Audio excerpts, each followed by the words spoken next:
Innal hamdalillah nahmaduhu wa nasta'inuhu wa nastaghfiruhu wa nastahdihi wa na'udzu billahi min shururi anfusina wa min sayyiati a'malina.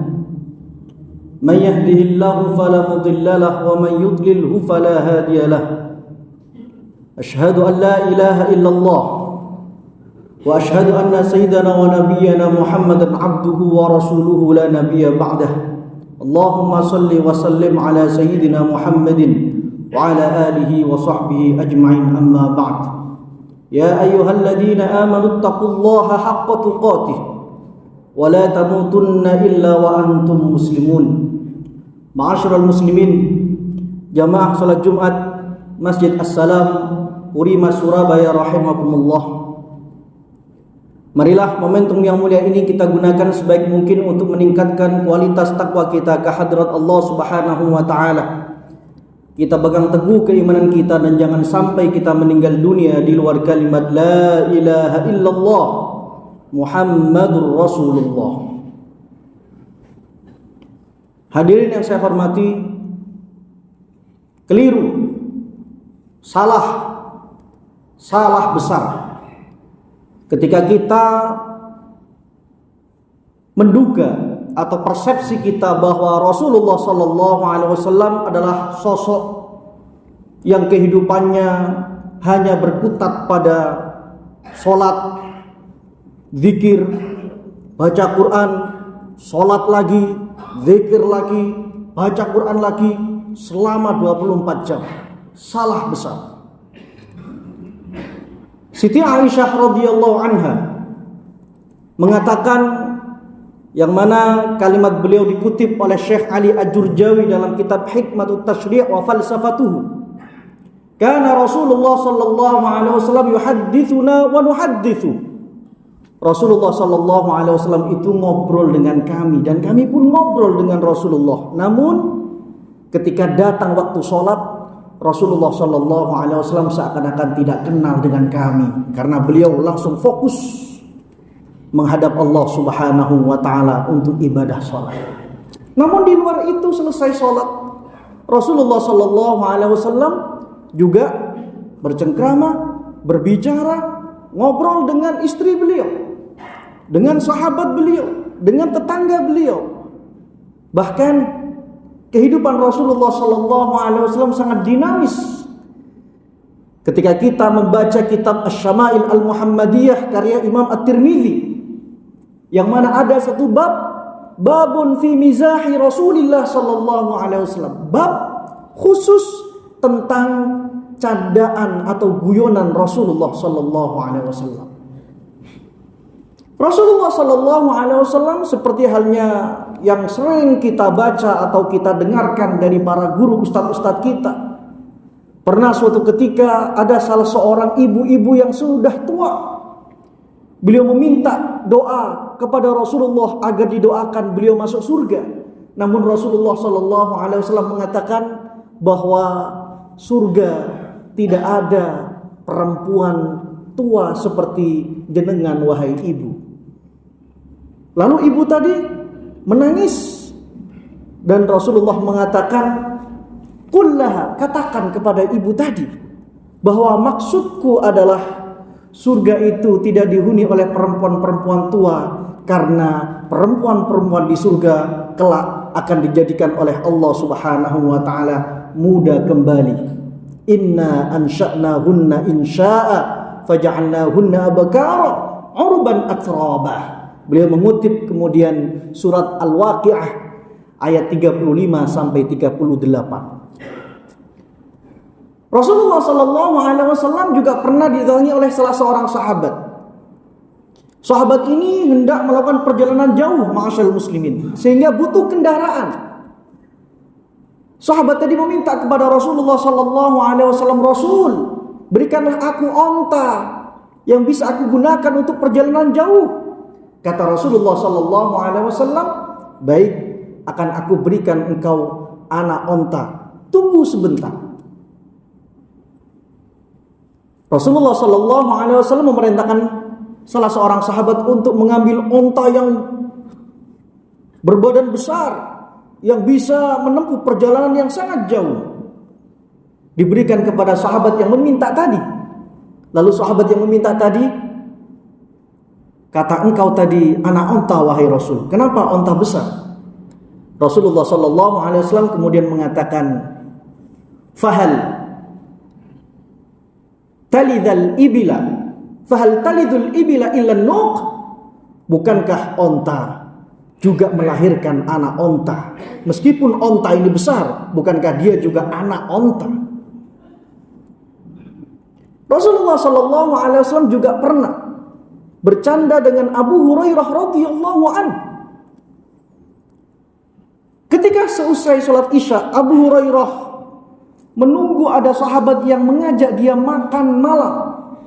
Karena memang Abu Hurairah termasuk ashabus suffah, para sahabat yang tinggal di masjid, yang tidak mempunyai keluarga di Madinah. Ketika Abu Bakar As-Siddiq keluar, ternyata Abu Bakar tidak mengajak Abu Hurairah. Ketika Rasulullah sallallahu alaihi wasallam menuju pintu Masjid Nabawi, Rasulullah tahu bahwasanya Abu Hurairah radhiyallahu an sedang lapar. Ikut aku wahai Abu Hurairah, ajak Rasulullah sallallahu alaihi wasallam. Rasulullah ke rumah salah seorang sahabat, lalu diberikan suguhan segelas susu kambing. Abu Hurairah yang melihat itu matanya berbinar-binar. Dalam hatinya mengatakan, alhamdulillah malam ini aku minum susu kambing. Namun ketika Rasulullah memanggil Abu Hurairah, kemari wahai Abu Hurairah, panggil teman-temanmu ashabus suffah yang tinggal di masjid, semuanya suruh ke sini untuk bisa minum susu kambing bersama kita semua.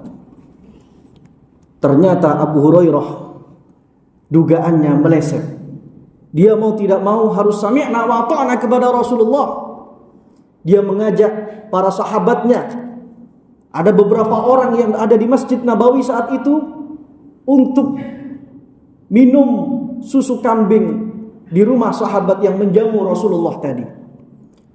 Begitu para sahabat ahlus suffah ini sudah berada di tempat ma'asyal muslimin, ternyata Abu Hurairah bukan orang pertama yang dipersilahkan Rasulullah untuk minum susu kambing itu. Betapa Abu Hurairah merasakan sedikit kekecewaan dan dia berkali-kali harus menelan air ludahnya untuk menahan laparnya. Ketika semua sahabat sudah selesai, Rasulullah mengambil gelas tersebut dan memberikan kepada Abu Hurairah. Minumlah wahai Abu Hurairah. Abu Hurairah terkaget-kaget ma'asyal muslimin. Ternyata susu yang ada dalam gelas tadi bukannya habis, tapi justru malah masih utuh, seakan tidak pernah diminum oleh siapapun. Abu Hurairah minum dengan perasaan yang bahagia. Ketika Abu Hurairah selesai dan merasa kenyang, Rasulullah mengatakan, minum lagi wahai Abu Hurairah. Abu Hurairah minum lagi. Begitu dia sudah selesai kenyang, Rasulullah tetap memerintahkan dia, minum lagi Abu Hurairah. Abu Hurairah kemudian minum lagi ma'asyal muslimin, sampai kemudian dia menyerah dan mengatakan, sudah wahai Rasul, aku sudah kenyang. Meskipun Abu Hurairah ternyata minum terakhir, tapi dia dapat yang paling banyak. Abu Hurairah mengatakan kepada Rasulullah sallallahu alaihi wasallam ketika Rasulullah bercanda dengan dia dan dengan para sahabat yang lain, "Ya Rasulullah, innaka tuda'ibuna." Rasul, engkau bercanda dengan kami wahai Rasul. Engkau sedang bercanda dengan kami wahai Rasul. Rasulullah mengatakan, "Na'am, ghaira anni la aqulu illa haqqa." Iya wahai Abu Hurairah, tapi aku bercanda bukan bercanda yang berbau pendustaan atau bohong.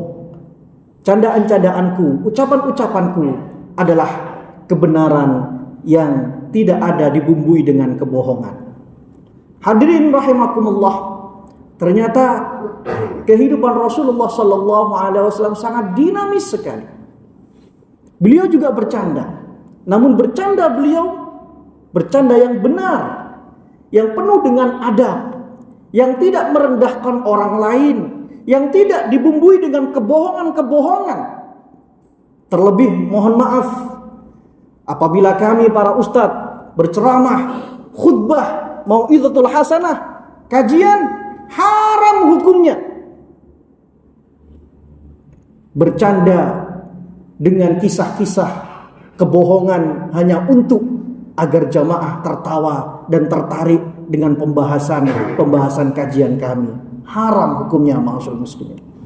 Inilah kehidupan Rasulullah sallallahu alaihi wasallam yang kata guru kami Syekh Yusri Rusdi Sajabar Al-Hasani rahimahullah wa hafizahullah taala, beliau mengatakan sekelas Rasulullah yang tugasnya dan tanggung jawabnya maha dahsyat itu masih memperlakukan para sahabat dengan baik, masih memberikan kesempatan berbicara dan ngobrol dengan istri dan keluarganya. Lalu bagaimana dengan kita? Apakah kita menganggap segudang tanggung jawab, tugas dan pekerjaan kita menjadi sebuah penutup atau pembatas kita tidak berinteraksi dengan keluarga kita, dengan tetangga kita, dan dengan para sahabat kita? Aina nahnu min Rasulillah sallallahu alaihi wasallam. Sejauh mana kita meniru dan meneladani Rasulullah sallallahu alaihi wasallam. Semoga hari yang mulia ini bisa memberikan kita secercah cahaya untuk bisa meniru meskipun satu episode kehidupan, satu sifat dan sikap Rasulullah sallallahu alaihi wasallam. Aqulu qawli hadza astaghfiru rabbakum innahu kana ghaffara.